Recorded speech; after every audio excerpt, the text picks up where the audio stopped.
ನಮಸ್ಕಾರ ಸ್ನೇಹಿತರೆ, welcome back to my channel.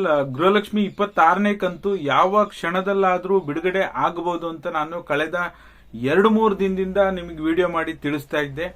ಅದರಲ್ಲೂ ಸಹ ಈಗ ಆಲ್ರೆಡಿ ಎಲ್ಲವೂ ಕೂಡ ಕ್ಲಿಯರ್ ಆಗಿದೆ. ಇನ್ನೇನು ನಿಮ್ಮೆಲ್ಲರ ಖಾತೆಗೂ ಹಣ ಜಮಾ ಆಗೋದು ಒಂದೇ ಬಾಕಿ ಇದೆ. ಸ್ಟೇಟಸ್ ಕೂಡ ಚೆಕ್ ಮಾಡಿದಾಗ ಪುಸ್ಟ್ ಡಿಬಿಟಿ ಬಂದಿದೆ ಅಂತ ಹೇಳಿ ನಿಮಗೆ ತಿಳಿಸ್ಕೊಟ್ಟಿದ್ದೆ. ಅದೇ ರೀತಿಯಾಗಿ ಗೃಹಲಕ್ಷ್ಮಿ 26ನೇ ಕಂತು ಕೊನೆಗೂ ಸಹ ಬಿಡುಗಡೆ ಆರಂಭ ಆಗಿದೆ ಸ್ನೇಹಿತರೆ.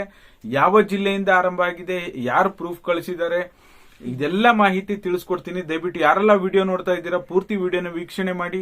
ನೀವೇನಾದ್ರೂ ಹೊಸದಾಗಿ ನಮ್ಮ ಚಾನಲ್ ನೋಡ್ತೀರಾ ಸಬ್ಸ್ಕ್ರೈಬ್ ಮಾಡ್ಕೊಳ್ಳಿ. ಹಾಗೆ ಎಲ್ಲರೂ ವಿಡಿಯೋಗೊಂದು ಲೈಕ್ ಕೊಡುವ ಮೂಲಕ ಸಪೋರ್ಟ್ ಮಾಡಿ. ಹೌದು ಸ್ನೇಹಿತರೆ, ಕೊನೆಗೂ ಗೃಹಲಕ್ಷ್ಮಿ 26ನೇ ಕಂತು ಈಗಾಗಲೇ ಬಿಡುಗಡೆ ಆರಂಭ ಆಗಿದೆ. ಬಾಗಲಕೋಟೆಯ ನಮ್ಮ ಒಬ್ಬ ರೆಗ್ಯುಲರ್ ವೀಕ್ಷಕರೇ ಪ್ರೂಫ್ ಅನ್ನ ಕಳಿಸಿದ್ದಾರೆ. ನೀವು ಸ್ಕ್ರೀನ್ ಅಲ್ಲಿ ನೋಡ್ತಾ ಇರಬಹುದು. ಇವತ್ತಿಂದ ಅಂದ್ರೆ ಫೆಬ್ರವರಿ 17ನೇ ತಾರೀಕಿಂದ ಗೃಹಲಕ್ಷ್ಮಿ 26ನೇ ಕಂತು ಜಮಾ ಆಗಲಿಕ್ಕೆ ಶುರುವಾಗಿದೆ. ಖಂಡಿತವಾಗ್ಲೂ ಒಳ್ಳೆ ಬೆಳವಣಿಗೆ. ಈಗ ಕೊನೆಗೂ ಈಗ ಆಲ್ರೆಡಿ ನಿಮ್ಮೆಲ್ಲರ ಖಾತೆಗೂ ಜಮಾ ಆಗಲಿಕ್ಕೆ ಡಿಬಿಟಿ ಮುಖಾಂತರ ಹಂತ ಹಂತವಾಗಿ ಜಮಾ ಆಗ್ತಾ ಹೋಗುತ್ತೆ. ನಿಮ್ಮೆಲ್ಲರ ಖಾತೆಗೂ ಜಮಾ ಆಗಲಿಕ್ಕೆ ಇನ್ನೊಂದು ಮ್ಯಾಕ್ಸಿಮಮ್ 15ರಿಂದ 20 ದಿನ ಬೇಕಾಗುತ್ತೆ. ತಾಳ್ಮೆಯಿಂದ ವೇಟ್ ಮಾಡಿ. ಸಂಜೆ ಲೈವ್ ಮಾಡೋಣ.